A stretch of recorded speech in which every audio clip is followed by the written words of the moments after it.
Chelsea dah secure striker baru, Liam Delap daripada Leicester City. Pemilihan yang sangat-sangat baik untuk Chelsea, memandangkan bagiku sekarang ni kan, striker punya market agak dry. Actually awal-awal tu 40 juta pound, tapi turns out rupanya lagi rendah 30 juta pound. Jadi sangat-sangat make sense untuk Chelsea buat pembelian awal dan dapatkan Liam Delap ni berbanding dengan hari tu katanya MU bakal ambil dah. Sangat-sangat berbaloi deals ni. Dalam market yang tak dapat dah striker harga macam ni, first kali Liam Delap adalah English player. Mana nak dapat English player harga 30 juta pound.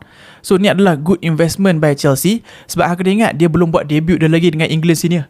As soon as dia buat debut dengan England senior, harga dia akan fetch ke 45 ke 50 lah. Memang tak make sense, tapi English player mana make sense. English player semua ada premium price.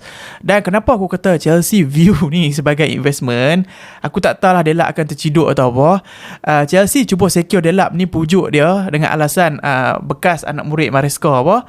Tapi lepas secure Delap, Chelsea move to another target, which is Hugo Ekitike. Untuk video penuh, jangan lupa subscribe juga Dor di YT, dan jangan lupa juga tekan butang follow. Bye-bye. Dia cumanya kalau tengok kepada profiling di antara Ekitike dan juga Delap tu, nampaklah perbezaan. Delap ni lebih kepada battering ram, dia ialah physical present di dalam kotak penalti tu, berbanding dengan Ekitike lah yang boleh mungkin feed off dengan wingers and so on lah. Tu different type of profile.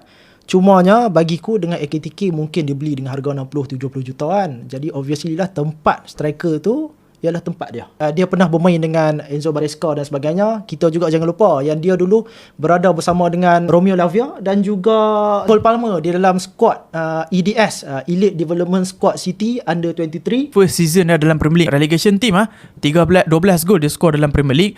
Dan jangan lupa juga dia pada peringkat muda adalah very clinical goal scoring striker 19 gol, 20 gol tu makanan dia dekat dalam EPL 2 Liga Bawah. Kita juga jangan lupa yang Ipswich Town cuma create 60 big chance sepanjang musim, berbanding dengan Chelsea yang create sebanyak 120 big chances. So daripada situ pun let's say kita kali pun dia dah boleh mungkin dapat dalam around 15 ke 20 gol dengan servis yang diberikan oleh pemain-pemain Chelsea.